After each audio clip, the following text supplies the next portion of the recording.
Hey there. Welcome into the Ben Maynard program. Thanks for being here.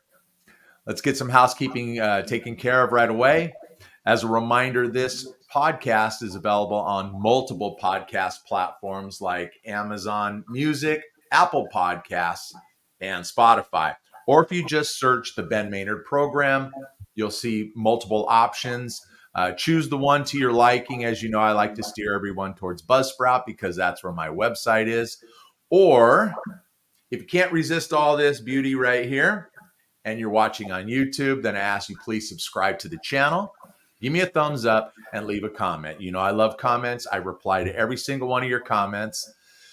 And last but not least, follow me on Instagram. All one word, Ben Maynard Program. So lots of ways to take in this show for your dancing and listening pleasure. And as everyone can see right to my left, maybe your right, maybe whatever it is, I have a guest today, and it's a pleasure for me to introduce a radio veteran and personality, Kim Curry, to the show. Thank you so much for doing this, Kim. Ben, thanks for having me. I appreciate it very much. Sounds like you got a lot going on over there, bro. It just sounds like it. Okay. All right. It's all smoke and mirrors, and this show is actually just held together with Scotch tape and chewing gum. But yeah, I really appreciate you taking time out of your day for doing that and doing this. As we talked about before, I love radio, I love music, and when you kind of can combine those things a little bit and talk about that stuff, and talk about it with people who have experience in those fields, then it's better for me anyway. Yeah, I get it. You know, radio is a really crazy thing because it is theater of the mind, and when you're on the other end, when you're the person listening and you're taken into another world, whether it be a DJ's rap about a song or a story he's telling about his mom or whatever's going on the radio station, it's our job on the other side of the mic to be able to paint those pictures for you. So it's an interesting and intriguing business that I loved, and I'm sorry I'm out of it, but hey, those things happen. Well, let's get right into it then, if we could. It seems to me that a lot of big name personalities began their career in a very simple manner. They hung outside their local radio station and they bugged and they bugged and they bugged, and they just kept showing up day after day asking for a job until somebody broke down and gave them a job. And Yep. and it was because they wanted to hear their voice on the radio, or maybe they wanted to play their kind of music for their friends or their listeners and introduce them to something different, So how did it start for you?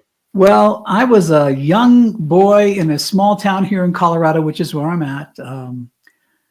Canyon City, Colorado, is a small little town, and there's only one radio station. Of course, you could listen to other stations from out of the market, but if you wanted to know what was going on in our county, you had to listen to our radio station.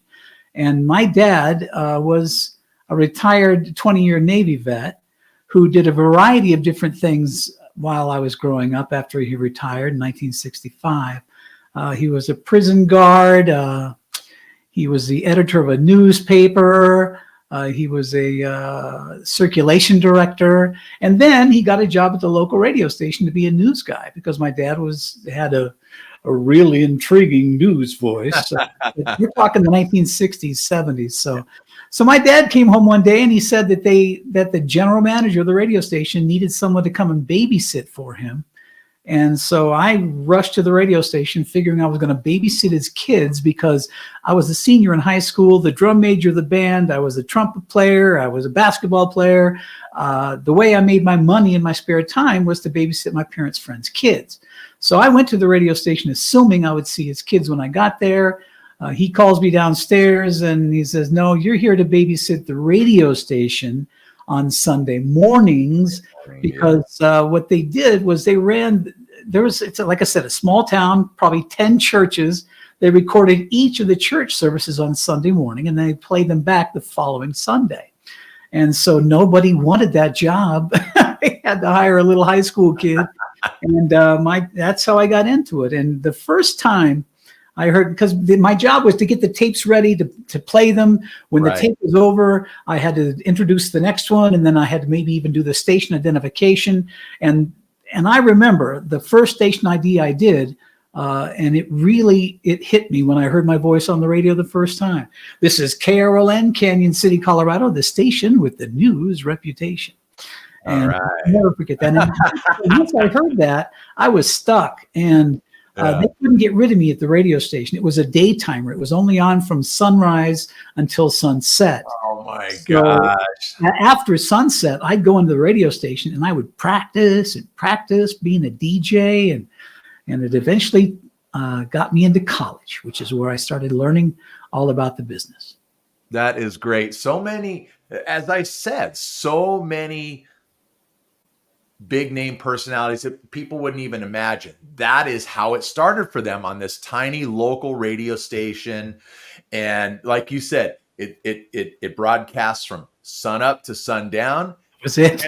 And when it's off the air, you're in the back, recording your air check and probably putting on some records or something like that and really jocking it up. Thinking I was Wolfman Jack, because in those days, the guys like that, Wolfman Jack and Don, what was his name? Somebody Brock, the ugliest jock in rock, and everybody had funky names, and it was really intriguing to be a DJ back then. So I practiced and decided I was going to go to school. I had told my parents I was going to major in music because I was a trumpet player all the way through high school. But when I got there, I got so enamored by the broadcasting classes. I stopped going to the symphony class that I was going to and stopped going to my music classes. And that's all I did was radio. And it was really fun to learn the intricacies, because it's different when you're just talking. You're trying to be somebody, you're trying to say things that make sense to people. But there's a science behind this business. And I was fortunate enough, the three people that I ended up working for, individually, if I mention their names to radio people, they're legends. And I was lucky to work for three legends, and I was never outside of that. And so I learned a lot and learned the science of radio and learned all the intricacies of how to make people want to listen to the radio. And so, as I said, I for a kid like me, I was a drama kid in school. I was in all the plays. I was a trumpet player. It was a natural thing for me to be an entertainer. And back in those days, if you know, radio guys became TV guys. TV guys became movie guys. So you're really we were on the bottom of the totem pole of entertainment. But the whole process in my mind was eventually to get to the Johnny Carson show. I want to be so good. I'm going to get on the Johnny Carson show. So. Hey, if you made it to Carson, you made it. Yeah, in those days, absolutely, no doubt. So, besides the legends that you worked for, who were some of the personalities that you admired coming up? Well, there are, in my opinion, three. From the entire time I was on the radio for 33 years, there are three radio disc jockeys who are absolutely the best of all of us. And I was fortunate enough to work with two of them. Robert W. Walker, who I first encountered at Y100 in Miami. Robert W. Walker was lightning, on fire at all times. When he turned that mic on, he knew where he was going, he knew what he was going to say, and he never said it like everybody else. Now, the other guy was Joe Nasty. Joe Nasty in your afty. Joe actually ended up working for me for a while. Joe Nasty was out of Los Angeles. He had been in Texas at a variety of different radio stations and joined us in Miami. And then the other was Big Ron O'Brien. Never got to work for Big Ron O'Brien, but I can guarantee you that Big Ron O'Brien was the best. There was something about what he spewed on the radio and the way he did it. He was constantly aware of where he was. I used to listen to him. I lived in Canyon City. I went to school in Pueblo, Colorado, and Denver, of course, 90 miles up the road. He was on a radio station up there called KTLK. K-Talk, crazy for a radio station. So he was on KTLK, and we would go up behind the radio, behind the college, late in the afternoon, so we could get the skip of it, because we couldn't hear it all day long. It was just the way the science is on AM radio. But there was a time in the afternoon when the atmosphere changed, and we could tune in and hear Ron O'Brien, and oh man, he's who I wanted to be. Big Ron was a legend, and the best as far as I'm concerned. So what time frame are we talking about with Big Ron? Big Ron, I heard him in 1972, 73, 4, 5, 6. Now, that was in Denver, but Big Ron was on CFL Chicago. He was in New York. Big Ron, he was everywhere that we wanted to be. Well, the reason why I ask is the three names you mentioned, I've heard of them, but Big Ron is the one that sticks out the most out of those three, because in the early to mid 80s, Big Ron was doing an afternoon shift at Kiss FM here in Los Angeles. Yep. That was him. And I used to like to, to my core, as far as my musical taste, to my core, I'm a classic rock, hard rock guy, but I love top 40 radio. And I guess it was during my formative years of really taking in music and listening to the radio, that's what I listened to. And especially in my high school years, which was 80 to 83, that's when I was listening to a lot of top 40 radio, listening to Casey Kasem on Sundays, doing the Billboard top 40 countdown and that kind of stuff. And so I would hear Big Ron weekday afternoons on Kiss FM. Well, top 40 radio, I mean, that's what you grow up in. You know what I mean? Everybody has their little favorite little top 40 stations. I had mine when I was a kid. Even before I got into radio, even before I was doing this, I was on the porch of my house, sleeping late at night, skipping in with WLS in Chicago, listening to X-Rock 80 out, which is where Wolfman Jack was. He was on X-Rock. X era oka, what is me? And I was listening to KSTP in Minneapolis, listening to top 40 radio and to DJs, not even realizing as in my young life that I would eventually get to be one of these guys. Right. But there's something about the 18 to 34-year-old audience. And that's what top 40 really is. 12 to 24, 12 to 30, 18 to 34. Those are what we grow up in. And being in top 40 radio when I first started was Casey and the Sunshine Band. We're still playing old Beatles songs, still as recurrent records on the radio. Later in life, of course, now we had the disco appear. And when I retired from the business, I was playing Tupac and, Puff Daddy and Wyclef Jean. So my whole 33 years in radio, I stuck in that 18 to 34-year-old genre, but the music changed the whole time. But to me, in fact, I still, I'm 70 years old next year, man. I don't think, I still feel like I'm 40 years old because I was in that mindset for so long. I believe my daughter was the first one to turn me on to Billie Eilish. There's a guy named Grandad. If you haven't heard that is some funk music. And this guy is evil, but he is good. So my daughter, and so I'm still in that. I've got a 20-year-old, actually 4 kids from 30 something down to 20, but my kids have always kept me in the demo. So I'm still very aware of what's going on current music. I know about current events. I could still do a top 40 radio show tomorrow if I had to. It's just something that becomes part of you, and it became part of me. I am that guy. That's great. I hope I don't look too much like 70. Okay. So now during your career, did you work different shifts? You have did you have a morning show at one point as well?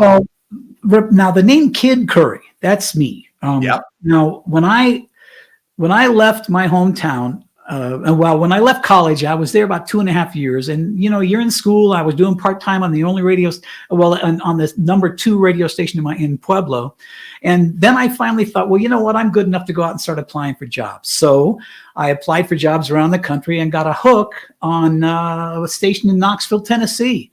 So much to the chagrin of my parents, I packed up my car and took off across the country to go to work in Knoxville. And because I was going to be on the radio at night from 10 until 2, I was going to come up with a real cool name. So as I'm driving across the country, I'm thinking, I'm going to call myself Night Smoke. I'm going to be Night Smoke on the radio. Well, this is actually in my memoir. It's my memoir.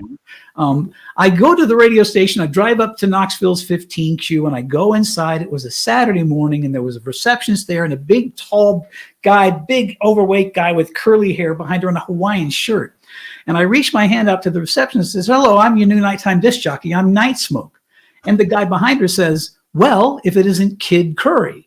Oh. And I said, "I hate that name, because my name is Kim Curry." Yep. If you go all the way back to those days, there was a takeoff TV show on ABC called Alias Smith and Jones. And on Alias, well, it was a takeoff of Raindrops Keep Falling on My Head, Butch Cassidy and the Sundance Kid. It was a takeoff. On that, one of their characters was Kid Curry. And I hated it because when I was in high school, that was a big TV show, and all my friends would kid me, "Hey, it's Kid Curry." I'm like, "Shut up, I'm Kid Curry," you know. So this guy had seen this show, and he saw my name, and he thought, "Well, wait a minute, I'm going to change his name to Kid Curry." So when I said, "I hate that name," he says, "Well, I'm not going to sign your check." And so when he said that, I thought, well, Kid Curry it is. But what's unique about that, and it was the right thing to have happen, because I'm not. When I started in the radio, every big DJ had big, deep voices. They were very, you know, I was a young kid, and my voice still hasn't changed, for Christ's sake. So Kid Curry was the little kid on the radio. And so 6 months after I was in Knoxville, I get hired by Jerry Clifton in Miami to go to 96X. And he's got me doing 6 to 10 o'clock at night, because he thought the Kid Curry thing with my voice was absolutely perfect for Miami. And that's how I got the name. And then I created the persona. And then, surprisingly enough, after Kid Curry arrives at 96X in Miami, Jerry Clifton gets dismissed because he did a contest called Find Greg Austin in the Bermuda Triangle. And people got in their boats and went out to try to find him, and the FCC didn't like that very much. So eventually, Jerry Clifton, a year after I get to Miami, he gets blown out. Well, the way we did radio back in the 60s and 70s and 80s was the enemy was the competition. I was on 96X. It was the number 2 station in Miami. The number 1 station was Y100. Now, Jerry Clifton had convinced us all at 96X that the people at Y100 were out to steal our children and eat our babies. Oh, God. We did not like them. But Jerry Clifton gets blown out. I'm like, uh-oh, I'm not staying here. I better start looking for a gig. Suddenly, I get a call from the competition, Bill Tanner over at Y100, and he's like, "I need you to come over here. I've been listening to you long enough. You need to come and work for us." So it took me a while to even think I would go talk to this man, because they were the enemy. The enemy, yeah, absolutely. I go from Jerry Clifton to Bill Tanner, and there's no bigger radio station in America in 1976, 77, 78, all the way through the early 80s, no bigger station in America than Y100. So here I was, the nighttime guy, 6 to 10 p.m. on Y100, and then after I got such a big radio show, I started feeling my oats, thinking, well, wait a minute, I'm tired of doing nighttime radio. I want to go get a morning show. Yeah. It just so happens that the people over across the street at a radio station called I-95 had turned on a new format and started hiring guys from around the market to build their radio station. And they heard word that I was looking to get out of town, and they said, you know, you ought to stay here in Miami and come work for us and do our morning show. So I was pitted against Bill Tanner's morning show, which was the number 1 morning show in town. But it wasn't too long till Bill Tanner, who, by the way, when I left Y100, he did not like me. In fact, there was no such thing as a non-compete contract until I left Y100 and went to I-95, because Bill Tanner said, I'm not having anybody do that to me again. So that's when they came up with no compete contracts. So, I went over to do the morning show over there, and Bill Tanner calls me a couple months after I'm over there, and he says, you know what, man, you're kicking my ass. I was like, see, I told you. Was I-95, was that in Alabama? No, I-95 was in Miami, but there's a bunch of Y100s. It used to be when you came up with a call sign, you were the only one. Right. But then, of course, later in life, with all the people and all the iHeartRadio taking over the world, because when I was in radio, there were 5,000 different owners of radio stations. The guy who owned your station probably owned 7. He could only own 7. And there may have been 7 stations in that state that he owned. That's the way it was. There was one owner. But now, in 1996, Bill Clinton's administration told the FCC, we're going to drop the limit on how many you can own. And that's when the corporate takeover of radio began. And that's when radio died. So anyway. I was going to ask you about that too. And I agree, because yes, you had separate owners for separate radio stations, and now throughout the country, I don't know how many radio stations there are, 2,000, 3,000 radio stations around the United States, and you've got basically 2 companies that own almost every single one of them. Yeah, and it's a shame. And these are non-radio people. From the very beginning, these were non-radio people, corporate people, money people deciding they were going to make the money they could, because they saw, wait a minute, we can sell commercials and make radio. But what happens is you get rid of all the talent because you're not paying them. When I left the business, I was making over $250,000 a year as the program director of Power 96. Okay. There is not one PD in America that makes that kind of money now. And I was at the number 11 market running the number 1 station. And there were guys above me that were making killing money. I mean, Bill Tanner signed $1 million contract to go work at Wash FM in Washington, D.C. Yeah. And then once corporate takes over, it was gone. All of the talent, they decided not to pay. And we're like, no, I'm not playing this game with you. And we left. The business is now full of people who read liner cards. And there is no personality anymore. You can't have some guy go nuts over a song and turn around and play it again. And then I think I like that song so much, I'm going to play it again. And then play it. Yeah. And then you play one song. You know what? I like that song a minute ago. I'm going to play it again. Play it one more time. You can't do that now. And you see, I was the kind of guy, when I went into the radio station on my radio show with an attitude. And if I wanted to do something, I was going to do it. And that's just the way it was. But you can't do that anymore. And trust in knowing that guys like Joe Nasty, Robert W. Walker, Ron O'Brien, those guys, they couldn't do it either. They wouldn't work for corporations who would not let them be them. Right, so right. It just killed the business, and it's ridiculous. With the big corporations coming in and taking over all the radio stations, it's really taken away the art form of being an on-air personality. And, yes, of course, way back when you were physically playing a 45 or a 12-inch acetate, dropping the needle on it and all that kind of stuff. And that really took a lot of work in itself, having to really time it out and all that kind of stuff. So I appreciate that. And of course, then it went to, would it go to carts after that? Carts, we played carts after that, which was ridiculous because, at least with a 45, you can go over the intro a couple of times before you play it and hear it and go. But when you're playing carts, you got no idea. There's a new song coming and you got to go, oh, crap. It says 15 seconds here, so I guess I better be ready. Push the button, go, oh, okay, well, here's this new song, and you've never heard it before. So right. It's harder to time your intro on that song, right? Oh, yeah, it was. We kind of bit ourselves on that one, but then now, CDs arrived, and then we went from CDs into it's all computerized now. Yeah, and so there is no art form in playing the music, and then also. With the corporations coming in and taking over everything, like you said, the personalities are gone. or they don't want to do it because the companies don't want to pay it now. Yeah. And then this is what has just bothered me for the last 25 years, maybe 30 years. I don't hardly listen to terrestrial radio anymore, because the beauty in listening to even top 40, we'll take top 40 just for a moment. Even in top 40, yes, you were playing the Billboard Top 40, but it wasn't just that. Every, you get a few songs an hour that would be a few years old. They'd still be popular songs. They'd still be rotating them in and out of that regular hour's worth of play. But now, doesn't matter what genre it is, there's about 100 songs that get played over and over and over. And if you sit there long enough, you can figure out, okay, this is played here. I'll wait and see how long it is till it plays again. There it is again, 55 minutes later.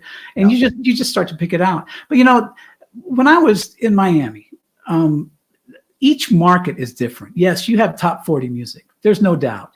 But not every market likes every song. And every market, like San Antonio, you could get away with playing Ronnie Millsap on top 40 radio in San Antonio, get away with playing Willie in San Antonio on top 40 radio. And in Miami, I came up with a thing that, my old partner and I, Funky Frank Walsh, who is still doing an internet radio station now. It's very good. It's called Miami One. When in the 1980s, he and I thought, why can't we play top 40 songs and intersperse those with the current Latin hits? Can we play top 40 music and then play Latin hits? Because there came a time after the Mariel boat lift that Cuba was in Miami. I mean, right. When I got there, it was very much Jimmy Buffett land, man. Everybody's laid back. But then that was 1976. You fast forward to the 1980s, early 80s, when you had the influx of hundreds of thousands of Cubans in the area. Yeah. They were already there in the first place, but suddenly you get them from Cuba, Venezuela, Puerto Rico. They're all over the place. So it made sense to us. We've got to be able to play these songs that we know everybody likes. And if you turn this radio station on, there's a whole bunch of songs over here that they like over here. So let's intersperse these. And I caught some real crap. I mean, I was in a meeting with our general manager. I was having a staff meeting with our general manager, and I had been out to LA over a weekend, and I heard a song called Esa Nena Linda by Artie the One Man Party. Very simple, 2.5-minute little Spanish thing. And I thought, I'm going to take this back to Miami and play it. So I went into my staff meeting, and everybody's there, and the GM, the boss, the guy who owns the joint, walks into the meeting, and I'm telling everybody, okay, listen, I'm going to start playing some of these Spanish songs because I just feel there's a Cume audience here. If we can just do this, we'll gather a bunch of people. So I played this song, and it's only 2.5 minutes long. And when it was over, the GM looks over at me and said, "You're going to play that song on my radio station?" And I said, "That's right, Greg. And I'm going to go find a bunch more." Well, fast forward 6 months later, when they start seeing the monthlies come in, and suddenly our Cume is going boom, boom, boom, boom, boom. And then I'm out here in Colorado, and I'm at Seven Falls with my wife and my kids, and I'm on this like plateau, and my phone rings. And by this time now, Bill Tanner has appeared in my life as my consultant, one of my consultants. So he's in Miami while I'm on vacation, kind of watching over things. And he calls and says, "You're never going to believe this, man. We are #1 for the first time ever in this market, and we have got the largest Cume in the Southeast USA." And I was like, "See, I told you. All you had to do is figure it didn't see. I mean, if you can play Willie in San Antonio, you can play Shakira in Miami." Sure. And it just made absolute sense. And it was why for the 9 years that we were in Miami and I was programming, well, for the last 9 years of my career while I was programming Power 96, it was the most listened to radio station in the Southeast USA. There were Atlanta, bigger than St. Petersburg, Tampa. We had a Cume larger than everyone because we had figured it out. Wow. And the station made money like crazy. And so I was the hero. I was a star. But it wasn't, you know what, here's the thing. It really wasn't even anything that I didn't already know, because Bill Tanner taught me back in the old days, you've got to really get into your market and figure out what makes the place tick. And so I was just doing what Bill told me to do. And I was doing it with the staff that Bill basically had hired prior, because unfortunately, Bill got tossed out through a unfortunate incident where they accused him of having relations with a child. And so it forced Bill out. Eventually, I become the program director. I'm kind of still got his staff there. I didn't change anything. I just changed the mind of the people that were working around me. And when I changed their mind and I said, you know what, we got this thing here, we're going to go do this. And I turned them on to it. And then, we had mixers, and the mixers got into it, because the mixers got to play a lot more Spanish hits than the regular rotated songs, because I let them dig deeper into the format. So, every radio station in every market should be different. You shouldn't be hearing the same things in LA that you hear in Chicago, that you hear in Pueblo, that you hear in Colorado Springs. That to me drives me nuts. And that's why radio's dead. And it doesn't matter what genre it is, because every area of the country has their particular artist that they really dig into and they like. Yep. So yes, it makes sense. Yes, of course, if you're going to play, we'll just use the 100 number again. But if you're going to play 100 songs, then probably half of those songs are going to be more regional, or should be more regional than someplace else. Well, that's why the ratings disappeared in everybody's markets, because you stopped focusing on the market. I remember the first time I had a consultant, I was in San Antonio. I was programming KITY in San Antonio, and there was a consultant, last name Zarecki, somewhere in New York City, that the GM had, the owner of the station again, had hired this consultant because we need some help in the programming office. I don't need no help. I know what I'm doing here. But he brought this consultant in, and this guy starts saying, well, in New York City, I'm like, okay, I'm not doing it. And then after about 2 months of me not doing anything the consultant told me to do, I was bounced out of the radio station. So, but that's okay. I mean, I ended up in Washington, D.C. at Wash FM. So that's okay. It was the right thing to do. And it was with Bill Tanner again. Jerry Clifton and Bill Tanner continued to weave themselves. My two consultants when I was running Power 96 in Miami were Bill Tanner and Jerry Clifton. So it's not like I needed help. I had all the help I needed, but I listened when these guys were teaching, and all they had to do was sit back and go, yeah, he's doing the right thing. Let him do this, Greg, because we think he's got something. Right. And so I was real happy to do that. Very proud to say that we were, in fact, it was the highest ratings in the history of the station. And the station is still on, but now has a 1.8 and owned by Odyssey. So it'll never change. So anyway, that's a personal comment. Now, at that time, when you had the #1 ratings, were you doing mornings? You know what? I was doing midday. In fact, you saw an article. Somebody sent me an article that ran the week that I actually retired from being on the radio. I was doing middays and programming the radio station because I was the teen disc jockey for many years. Well, those girls grow up and they become a part of your target demo. And so let's put the old nighttime guy, Kid Curry, everybody's favorite DJ when he was a kid. Now let's put him on middays to appeal to the women. So It worked out really well for me, man. Again, I'm on a format that is unlike anybody else's. I'm speaking to people who've been listening to me for years. The women love the show. But again, programming a major market radio station, if you know anything about programming, the program director has to know everything that's going on every second of the day. Whatever was happening at 3 o'clock in the afternoon had to be perfect. It also had to be perfect at 3 o'clock in the morning. And the only guy that was going to assure that was me when I wake up 3 or 4 times a night to make sure the guys are doing what they're supposed to be doing. So there came a point where I just had to get off the radio because I had pushed myself a little bit too much. But that, again, cleared my time, and we continued great success. So I didn't go back on after that. I missed being on the radio. Never went back on after that. And that was when? I think the article I read here was like 1998, 99. Okay. So. And then for the balance of your career, you were just a program director. Just a program director, man. Okay. It's all his fault. So tell the audience about some of the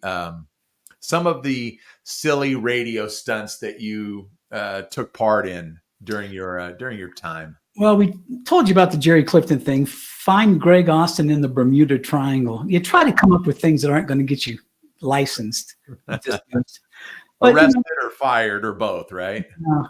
Well, specifically at Power 96, we were very much in the know of what was going on. We had a beach house, a radio, with the MTV Beach House.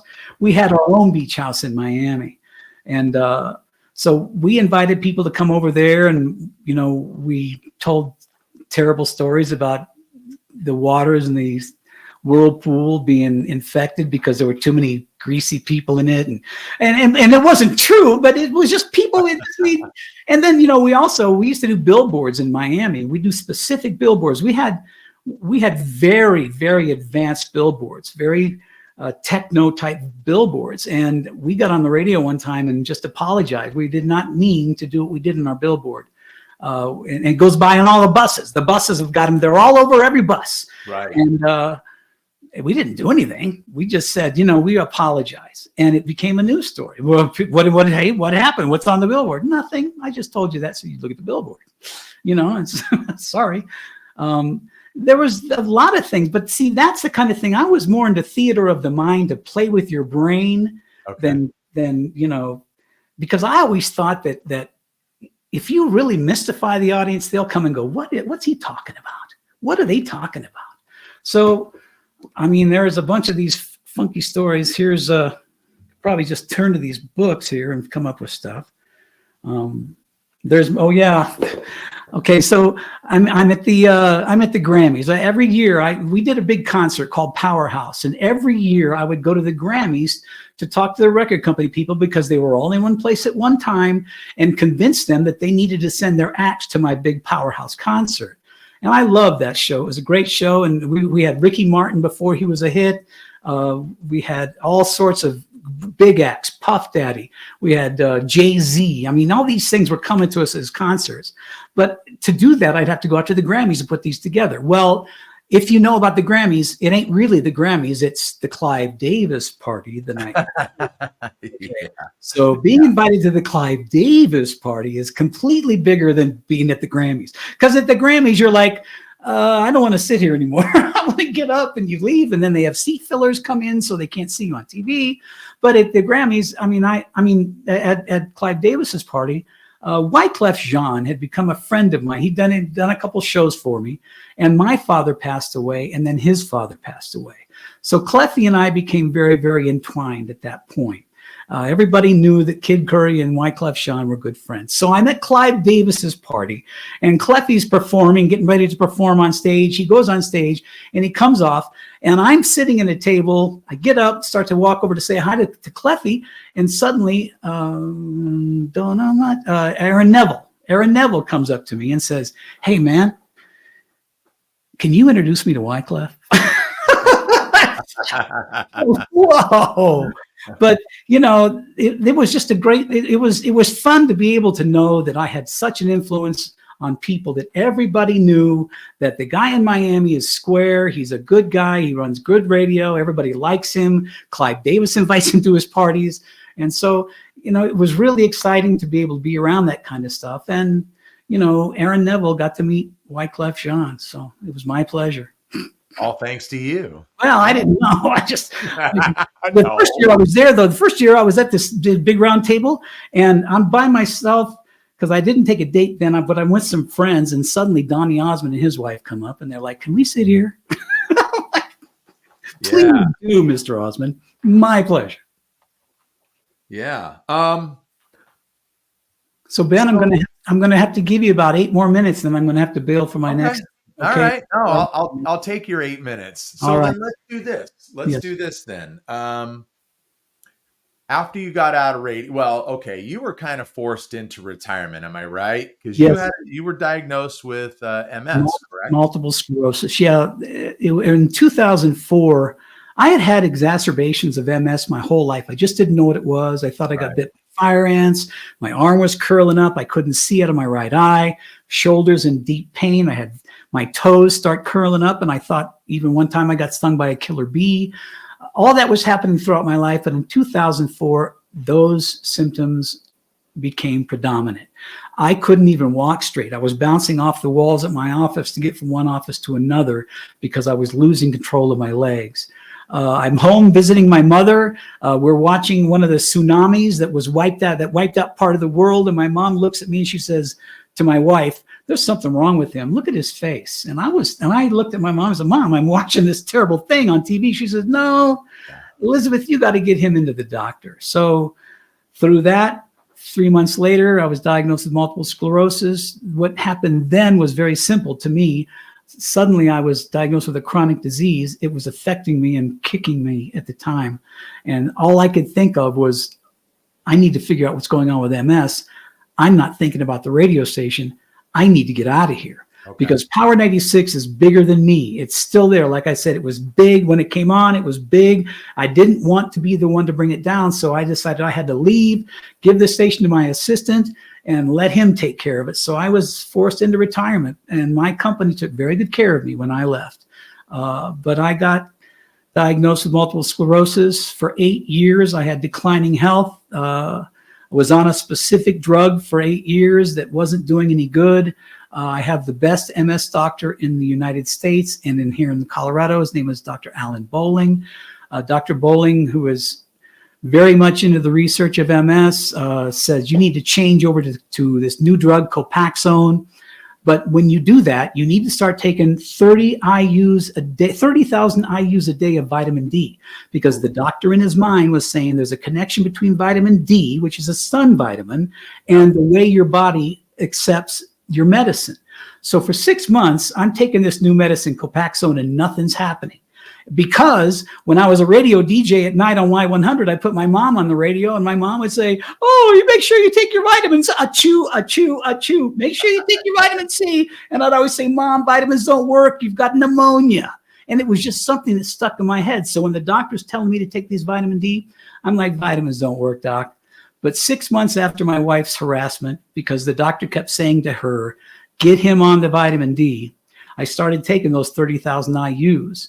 So now I've got a medicine change, taking high doses of vitamin D. 6 months go by, and I'm not hearing the fingernails down the chalkboard in my brain, in my spine. Remember, MS is lesions on your brain. Your brain is actually on fire. Those lesions end up in your neck and in your spine. It's not funny. It's not good. But suddenly I stopped hearing the fingernails down the chalkboard, because over those 8 years, I went from walking to a cane, to crutches, to a wheelchair. I was constantly in pain. I was constantly on steroid treatments to try to calm my brain down. But 6 months after the vitamin D, I didn't feel like I was going down anymore. And in reality, I haven't gotten any worse or gotten any better since then. And so I am, as far as I'm concerned, and I tell my new MS doctor, because my old MS doctor retired, I tell my new MS doctor I'm a success story. I'm a success story. MS is a tough disease. There are drugs out there to try to stop the progression. In my particular case, I was going down for 8 years, and suddenly, screech, it stopped.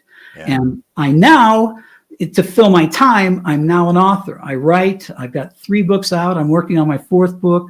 That's how I fill my time now. That was the next thing I wanted to get to. And because we have limited time right now, thank you. Quickly give us the titles of those books and then where we can get them. Okay. Come Get Me, Mother. I'm Through. This is all about the radio show. This is all about my radio career and the diagnosis. And it teaches you that we really need a better healthcare system in America.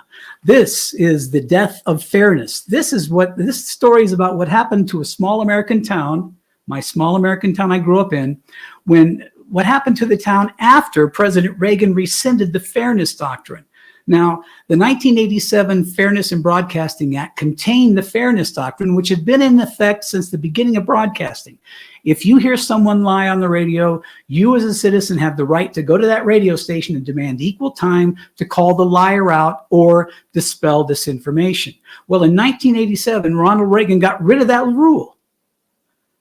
You see what's happened to America since then when everybody gets to lie now and nobody is held accountable? Do you think Ronald Reagan thought we'd get here like we are today? Probably not. I don't think he thought that. So he made a mistake, and he's put us in this situation. And this tells the story of what happened to a small American town and its only radio station after Reagan rescinded the Fairness Doctrine. This book, Bonnie's Law, The Return to Fairness, teaches you how to go back to those days. It is only legislation. All it is legislation. If you had the right people in the right place, you could bring back the Fairness Doctrine and stop this lying. But remember, one particular party has benefited from the liars. And so every time it comes up in Congress, and it came up 2 years ago, let's bring it back. They squelch it immediately. They don't want anybody. No, we want to stay with the liars. So, and this book tells you how you can get back to that. Little Bonnie fixes all this stuff. So, and my next book is actually Bonnie at 90 some years old, reflecting on all the changes she made when she became the first female president of the United States, formed a third party, the Bonnie Party, because the GOP and the Dems couldn't get it together. She forms a new party that becomes so big and so positive, it brings back the Fairness Doctrine, stops all the lying. And over the 50 years since she was president, she's now going back and reminiscing all the good things that have happened and how America has changed because we brought back that one law. And when do you expect to have the fourth book out? Sometime in the next 6 months. It takes a long time for 40,000 words. And I've got, what I do is I get the story in my mind and I get the segments in my mind and I just have to get to the next one. So I'm about 35 pages in now. It'll take me a little bit longer, but it should be in the next 6 months or so. And I will do what I always do. I'll promote it like crazy when it comes out. In fact, Bonnie's Law is being reviewed now for a possible miniseries. Oh, really? So, yeah. Wow, that's great. Yeah, well, and if this doesn't work out with that company, I've had another company address it. So whatever, I'm sorry. So, okay. So I'm assuming that all your books are available on Amazon. On Amazon, yes, sir. And you can also run to my website, krcurry.com. That's krcurry.com. And it tells the story of my radio career, lets you know what all the books are out there. And I actually do some writing, and there's some, all the podcasts that I'm on end up on my website too. So eventually this will end up on my website too. So. Oh, all right. Good. Give some more exposure to this program here. Look, Kim, I greatly appreciate the time that you've given me this morning. It's great to get to know you. Yes, sir. Thanks, Ben. I would really love to hear some more radio stories. I would really like that. Well, if you need me to come back, I can always do that. I'd love to come back and we can come up with some other things. Yeah, maybe right around the time that your book comes out. Perfect, Ben. We'll do that. We'll talk about the book, talk some more radio stories and all that kind of stuff. All right. Listen, hang tough really here. Yes, sir. For me, really quick while I close things out, and then I'll cut you loose. All right. No problem. Go ahead, sir. Do your thing. So again, thanks to Kim for being here. And again, as you know, everybody, this program is available on multiple podcast platforms like Apple Podcasts, Amazon Music, and Spotify. Or just search the Ben Maynard program, choose your option, and go with it. For those of you who are watching on YouTube, please subscribe to the channel, give me a thumbs up, and leave a comment. Last but not least, follow me on Instagram, all one word, Ben Maynard Program. With that, it is a wrap. Thanks everybody for tuning in. This is the Ben Maynard Program. Tell a friend.